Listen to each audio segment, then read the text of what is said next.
Hello દોસ્તો, કેમ છો? સ્વાગત છે તમારું મારા યુટ્યુબ ચેનલ પર. આજે હું જુવારના લોટની ચકરી બનાવવાની છું.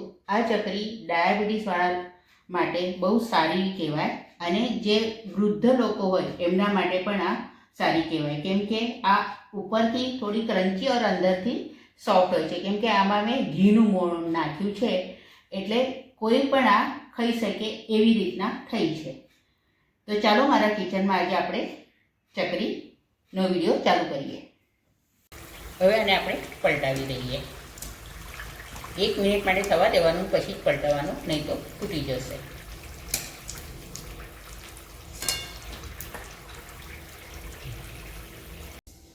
આ 2 વાટકી ભરીને મેં જુવારનો લોટ લીધો છે અને 4 ચમચી જેટલો મેં ચોખાનો લોટ લીધો છે. હવે આપણે આમાં મિક્સ કરી લઈશું. આ બંને લોટ મેં ચાળીને લીધા છે. હવે આને આપણે સાઈડમાં મૂકી દઈશું. હવે જે વાટકીથી આપણે લોટ લીધો હતો એ વાટકીથી જ આપણે હવે પાણી લઈશું. આ 1 વાટકી અને આ પા વાટકી. હવે આ પાણી આપણે ગરમ કરવા મૂકી દઈશું. હવે પાણી ઉકળી ગયું છે. હવે એમાં 1 ચમચી જેટલો અજમો નાખીશું. 2 ચમચી જેટલા તલ નાખીશું.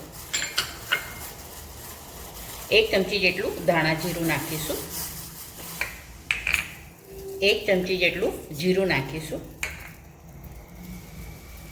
5 ચમચી જેટલો હિંગ નાખીશું. 1 ચમચી જેટલું લાલ મરચું નાખીશું અને 5 ચમચી જેટલી આપણે હળદર નાખીશું. હળદર થોડી જ નાખવાની, નહીં તો આપણી ચકરી કાળી પડી જશે. સ્વાદ પ્રમાણે મીઠું નાખવાનું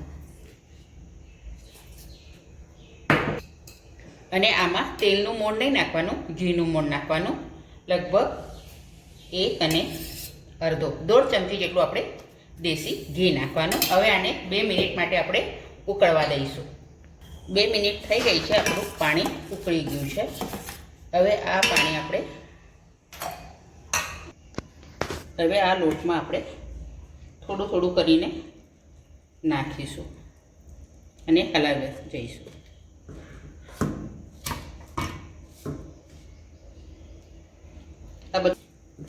હવે આ બધું આપણે મિક્સ કરી લઈશું.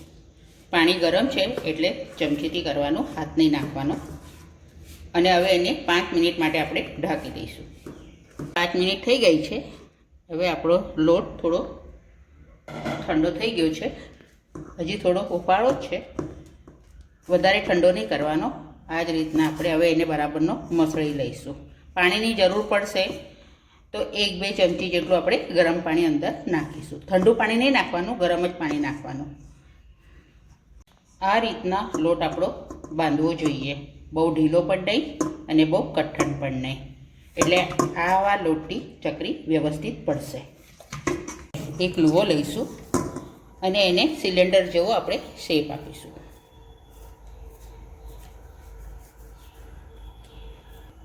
મેં સંચો લીધો છે, એમાં ચકલીની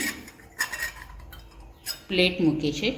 હવે આપણે એને અંદર બરાબર ફિટ કરી દઈશું અને આ જે સિલિન્ડર જેવો શેપ બનાવ્યો છે એ હવે આમાં આપણે મૂકી દઈશું. હવે ઉપરથી આપણે એને ઢાંકણું બંધ કરી દઈશું.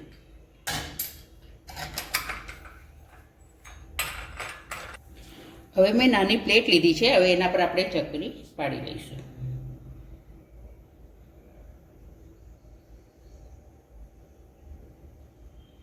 બહુ મોટી નહીં કરવાની, નાની જ કરવાની. આ રીતના આપણે હવે આ બધી પ્લેટ પર આપણે ચકરી પાડી લઈશું.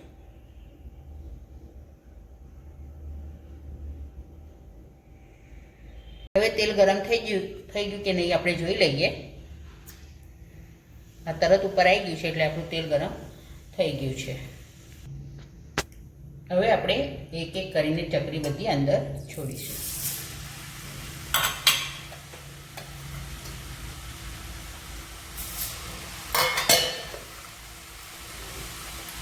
હવે આને આપણે પલટાવી દઈએ. 1 મિનિટ માટે થવા દેવાનું, પછી જ પલટાવવાનું, નહીં તો તૂટી જશે.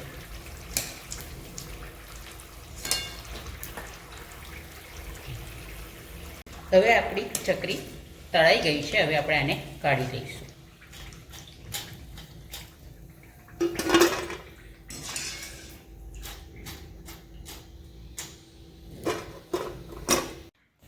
તૈયાર છે આપણી જુવારના લોટની ચકરી. આજે મેં જુવારના લોટની ચકરી બનાવી છે.